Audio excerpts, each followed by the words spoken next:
काम है, क्योंकि जब ऊपर चढ़ के थोड़ा सा पीछे मुड़ के देखते हैं तो डर भी लग जाता है। अब ये कितना ज़रूरी है, बोन्स को कैसे स्ट्रॉन्ग करता है, आपको फिजिकली कितना फिट रखता है, उस पर बात करेंगे। और इस पर बात करने के लिए आज हमारे साथ प्रोग्राम में गोल्ड मेडलिस्ट साजिद असलम मौजूद हैं और पाकिस्तान में 550 से ज़ायद इन्होंने रॉक क्लाइंबिंग के तरबियती सेशंस का एहतमाम भी किया है। सो सबसे पहले तो आपको वेलकम कहते शो में। कैसे हैं आप? अल्लाह का शुक्र, मैं ठीक हूँ। तो सबसे पहला सवाल, रॉक क्लाइंबिंग ये शौक कहाँ से आ गया?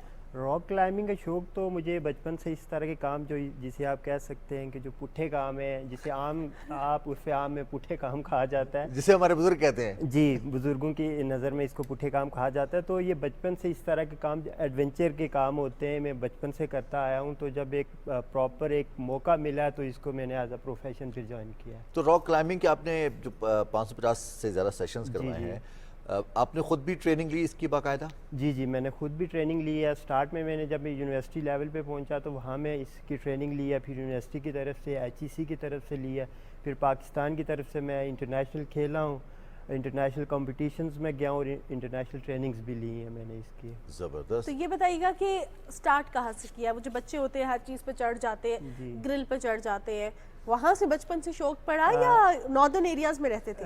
बेसिकली मैं कश्मीर से हूँ, हजीरा से हूँ। तो वहाँ हम जब नहाने के लिए जाते थे, वो एक नदी है पानी की, वहाँ से गुजर रही है, तो उसमें एक तरह से डीप वाटर सोलिंग करते थे हम लोग। मतलब एक पहाड़ पर चढ़ के तो डीप वाटर में हम छलांग मारा करते। तो वो वहाँ से मुझे क्लाइंबिंग का शौक एक तरह से पैदा हुआ था बचपन से। तो वो करते करते अब एक प्रॉपर क्लाइंबिंग, रॉक क्लाइंबिंग की सूरत में अब आजकल वो हो रहा है। ज़बरदस्त। तो ये बड़ा मुश्किल काम है। हम देखते हैं कि अक्सर को बहमा जो है उनके लिए भी ये ज़रूरी है कि उनको आइडिया हो कि अगर कोई रॉक है तो आपने उसको ख़ास तौर पर जब एंगल रिवर्स हो जाता है या थोड़ी सी स्टीप आ जाती है तो आप कैसे उसको पार कर रहे हैं। तो इसके लिए क्या ज़रूरी है? मेंटल स्ट्रेंथ ज़्यादा ज़रूरी है, मसल स्ट्रेंथ ज़्यादा ज़रूरी है? इसमें सबसे पहली जो मेन चीज़ होती है वो मेंटल स्ट्रेंथ होती है आपकी, क्योंकि जब जिस एंगल की आप बात करें कि ओवरहैंग स्टार्ट हो जाता है, जहाँ आप बिल्कुल पीछे आ जाते हैं, तो वहाँ पे एक तो फियर ऑफ फॉल आ जाता है आपके पास कि जब आप हाइट पे जाते हैं, इसमें 2-3 तरह की चीज़ें आ जाती हैं। हाइट का फियर आता है और फॉल का फियर आता है। तो इसके साथ आप जब मेंटल इसमें थोड़ा आप हौसले के साथ उस चीज़ को कवर करते हैं, फिर स्ट्रेंथ, फिज़िकल स्ट्रेंथ भी बहुत इंपॉर्टेंट होती है, लेकिन मेंटल सबसे ज़रूरी है कि आप आगे स्टेप उठाते हैं। अगर आप मेंटली स्ट्रांग हो गए तो आप उस चीज़ को आगे लेके जाएंगे। बिल्कुल। तो मुझे ये तरबियती सेशन के हवाले से बताइएगा, कब आपने जो है पहला सेशन स्टार्ट किया और उसके बाद से 500 से ज़ायद किए हैं? किस एज ग्रुप के बच्चे या बड़े आपके साथ होते हैं? कितना आपके पास टीम होती है? जी, स्टार्ट तो मैंने जब यूनिवर्सिटी लेवल पे था तो मैं यूनिवर्सिटी टीम का कोच भी था और जब कैप्टन भी, कोच भी एक तरह से आप कह सकते, क्योंकि मैं ही टीम को सिलेक्ट कर रहा था, खिला रहा था। अपने जो स्पोर्ट्स के डायरेक्टर थे उन्होंने मुझे सब ऑथोराइज़ किया हुआ था कि आप खुद सेलेक्ट करें। तो उस वजह से कोचिंग वहाँ से ही स्टार्ट हो गई थी। जब मैंने स्टार्ट किया था, थोड़े अरसे में ही मैं कोचिंग भी कर रहा था। तो उसके साथ साथ मैंने ट्रेनिंग सेशन स्टार्ट किए थे। तो ये प्लेटफॉर्म जो 2014 में मैंने स्टार्ट किया था, जब से मैं काउंट कर रहा हूँ, उससे पहले भी कर रहा था, लेकिन इस प्लेटफॉर्म से 2014 में स्टार्ट किया था। तो इसमें हमारे साथ 6 से 7 साल के बच्चे भी ज्वाइन करते हैं और मैक्सिमम एज की कोई लिमिट नहीं होती। वो जितने आप फिट हैं, 70 प्लस के लोग भी हमारे पास आए हैं और 6 से 7 साल के बच्चे से स्टार्ट करते हैं हम लोग और ज्वाइन करते हैं। इसमें लोकल कम्युनिटी के भी हैं, फॉरेनर्स के भी बच्चे। यहाँ इस्लामाबाद में होता है, हर वीकेंड पे ट्रेनिंग सेशंस होते हैं। अच्छा, इसमें तो बड़ी एडवांसमेंट होगी ना साजिद असलम साहब के स्कूल्स में और कॉलेजेस में आपको बाकायदा वो सहूलियात एक कमरे के अंदर मिल जाती हैं कि आप रॉक क्लाइंबिंग की बाकायदा ट्रेनिंग का आगाज़ कर सकें। क्या ये ट्रेनिंग महंगी है, अफोर्डेबल है, या फिर कोई भी इसको हासिल कर सकता है ट्रेनिंग को? जी, ये कोई बहुत ज़्यादा महंगी नहीं है, अफोर्डेबल है, कोई भी इसको हासिल कर सकता है। और जो स्कूल जिस तरह आपकी बात कर रहे हैं, वो वॉल क्लाइंबिंग होती है मुख्तलिफ स्कूल्स में, हमारे डिफरेंट जो प्राइवेट स्कूल्स हैं उसमें वॉल्स बनी हुई है, वहाँ बच्चे भी ट्रेनिंग लेते हैं। तो ये इतनी कोई बहुत ज़्यादा महंगी नहीं है, अफोर्डेबल स्पोर्ट है ये। तो वॉल क्लाइंबिंग और रॉक क्लाइंबिंग दोनों डिफरेंट चीज़ें हैं, या फिर initial rock climbing wall climbing से होगा? आगाज? वॉल क्लाइंबिंग और रॉक क्लाइंबिंग थोड़ी सी डिफरेंट है, क्योंकि रॉक क्लाइंबिंग टोटली नेचुरल है। आप वहाँ पे आपको एक्सपोज नहीं होता, कोई भी होल्ड आपको सामने नहीं होता। वॉल क्लाइंबिंग में आपके होल्ड लगे होते हैं, आप होल्ड यूज़ करके आपको फुट होल्ड भी नज़र आता है, हैंड होल्ड भी नज़र आता है। इस वजह से जो रॉक क्लाइंबिंग है वो थोड़ा सा एडवेंचर भी होता है, नेचुरल के करीब होती है, तो उस वजह से उसमें थोड़ा सा फियर ऑफ फॉल भी आता है। तो फ़र्क बस यही है कि वो नेचुरल है, ये आर्टिफिशियल होती है। अच्छा साजिद, इस्लामाबाद में कहाँ पे करते हैं रॉक क्लाइंबिंग, और इसके साथ साथ जो लोग स्टार्ट करना चाहते हैं, तो आपने कहा फियर ऑफ फॉल है, थोड़ा डर भी होता है, तो क्या उसकी सेफ्टी मेजर्स क्या लिए जाते हैं? जी, इस्लामाबाद में मारगला हिल्स में 20 से ज़्यादा जगह जहाँ पे बिगनर से लेकर एडवांस लेवल की क्लाइंबिंग करवाई जाती है। और अप्रूव जगह है वो? जी, ये मारगला जो CDA की वेबसाइट है, वहाँ पे भी वो डॉक्यूमेंट्स जो क्लाइंबिंग कम्युनिटी ने उसको प्रिपेयर किया था, साइट्स को प्रॉपर बनाया था, वो वहाँ पे भी मेंशन है। तो ये नेशनल पार्क में वो एक्टिविटीज़ की जगह जो बनी हुई है, तो इसमें सेफ्टी इक्विपमेंट जो यूज़ किया जाता है, उसमें जिस तरह आपने फियर ऑफ फॉल की बात की, तो रॉक क्लाइंबिंग में ये एक रिस्क भी होता है इसमें, तो इस वजह से इसमें सेफ्टी मेजर्स काफ़ी लिए जाते हैं। रोप का इस्तेमाल किया जाता है, जब आप क्लाइंब करते हैं तो आपके साथ रोप लगी होती है, रोप के साथ आपका हार्नेस होता है, फिर हेलमेट आप यूज़ करते हैं।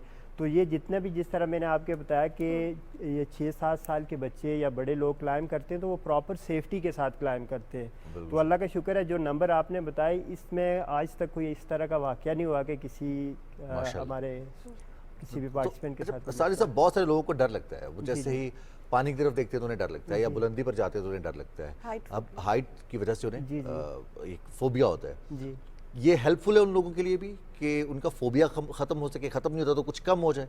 जी बिल्कुल, ये हर बंदे के साथ, मैंने भी जब स्टार्ट की थी तो हाइट पे जाके मुझे भी लगा था कि मैं बहुत ही ऊंची बिल्डिंग पे या किसी ऊंची चट्टान पे चढ़ गया हूँ। तो इसको ओवरकम करने का सबसे अच्छा और बेस्ट तरीका यही है कि उस एक्टिविटी को आप करेंगे तो वो ओवरकम होगा, और उसको ग्रेजुअली आप करते जाएंगे। अगर आपको 10 फुट की हाइट पे डर लगता है तो आप 8 तक जाएं, 9 तक जाएं, और ग्रेजुअली आप 10 तक जाएंगे तो वो फियर ऑफ फॉल या फियर ऑफ हाइट आपका कम होता जाएगा। अच्छा, इसके साथ साथ इसके फिजिकल हेल्थ पे क्या बेनिफिट्स होते हैं? क्या आपने देखा लोगों की हड्डियां मजीद मजबूत हुई हैं? जो जोड़ों का दर्द होता है क्या, और अर्ली एज में आजकल स्टार्ट हो रहा है, लेट 20s में लोगों को जोड़ों का दर्द स्टार्ट हो रहा है, तो क्या ये भी इस पे भी हेल्प आउट करते हैं रॉक क्लाइंबिंग? कोई भी फिजिकल एक्टिविटी है वो इस तरह हेल्प आउट करती है कि आप देखेंगे जो भी इस तरह के दर्द होते हैं या बॉडी में कोई किसी तरह का भी पेन होता है, उसमें आपका पोस्चर इन्वॉल्व होता है, आपकी डेली एक्टिविटी इन्वॉल्व होती है कि आप एक जगह बैठे रहें, आपके बैठने का पोस्चर नहीं है। तो जब आप फिजिकल एक्टिविटी करते हैं तो वो सारी चीज़ें आपकी दूर हो जाती हैं।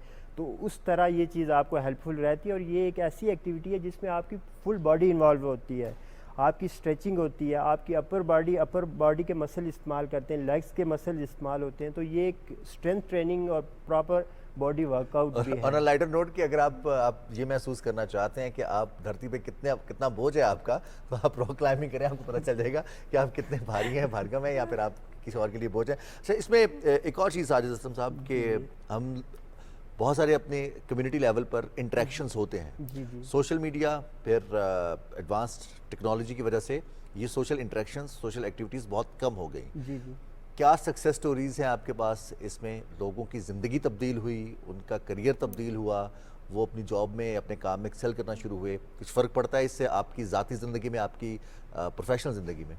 जी बिल्कुल फ़र्क पड़ता है। एक तो सबसे बड़ी बात है कि मैंने जो अपनी इस चीज़ में पैशन आपके पास जो लेके चले हैं, तो इसमें आपके पास जब आप ये एक्टिविटी करते हैं सब्र आता है, आप सीखते हैं लाइफ में कोई मुश्किल आए तो उसको कैसे हैंडल करता है, विल पावर आपकी इंक्रीज़ होती है, और जब भी आप क्राइसिस में आते हैं तो उसके निकलने का आप ठंडे दिमाग से सोचते हैं। क्योंकि जब आप क्लाइंब कर रहे होते हैं तो आपको फॉल का डर होता है, तो वहाँ आप बड़े हौसले से, बड़े सब्र के साथ, तहम्मुल के साथ इस चीज़ को लेके चलते हैं।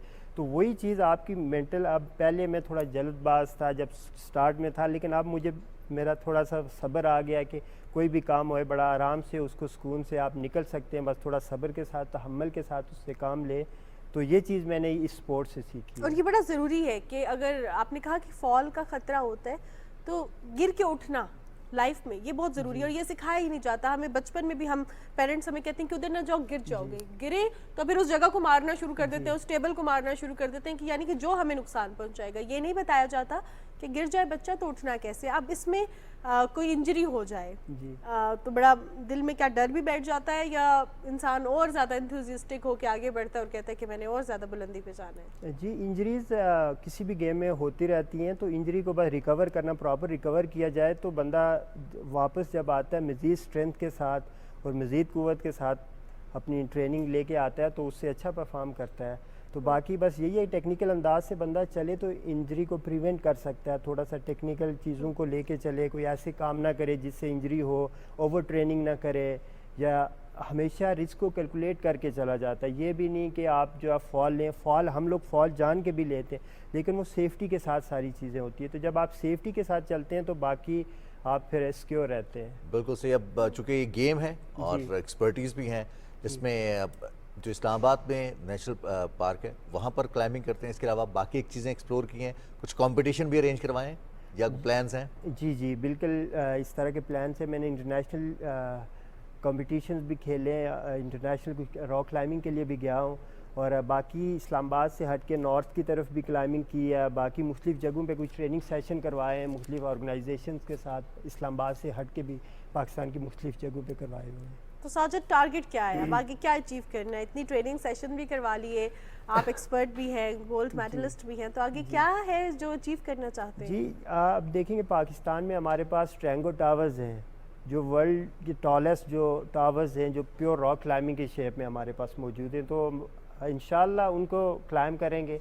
वो अल्टीमेट गोल होता है, जिस तरह किसी माउंटेनियर का K2 एवरेस्ट नांगा पर्वत होता है, तो इसी तरह एक क्लाइंबर से जब आप पूछेंगे तो उसका गोल यही होता है, और मेरा भी यही है कि ट्रैंगो टावर्स को क्लाइंब करेंगे इंशाल्लाह। तो इसके लिए जो खाने पीने का इंतज़ाम होता है, जो हमें खुराक चाहिए होती है रॉक क्लाइंबर्स को, प्रोटीन हो या फिर जिम एक्सरसाइज हो, वो भी साथ साथ कैरी आउट करनी होती है आपको, या ये बाकायदा खुद एक्सरसाइज है?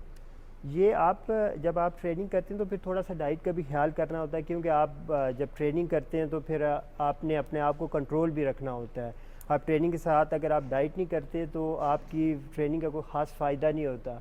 तो इस वजह से डाइट कंट्रोल करना और डाइट अच्छी डाइट रखना ये एक ज़रूरी चीज़ है जो सब एथलीट के लिए ज़रूरी होती है, तो हम लोग भी इसका ख्याल करते हैं। अच्छा, जो रॉक क्लाइंबर्स बनना चाहते हैं ज़िंदगी जी में, जी और छोटे हैं अभी एज में, स्कूल में बच्चों का बड़ा दिल चाहता है ऐसी एक्टिविटीज़ हों, वो देख रहे होते हैं तो बड़ा अट्रैक्ट भी होते हैं, पेरेंट्स बड़े रिलक्टेंट होते हैं कि बच्चा है छोटा है, हड्डियाँ कमज़ोर हैं, किस एज से स्टार्ट करनी चाहिए प्रैक्टिस?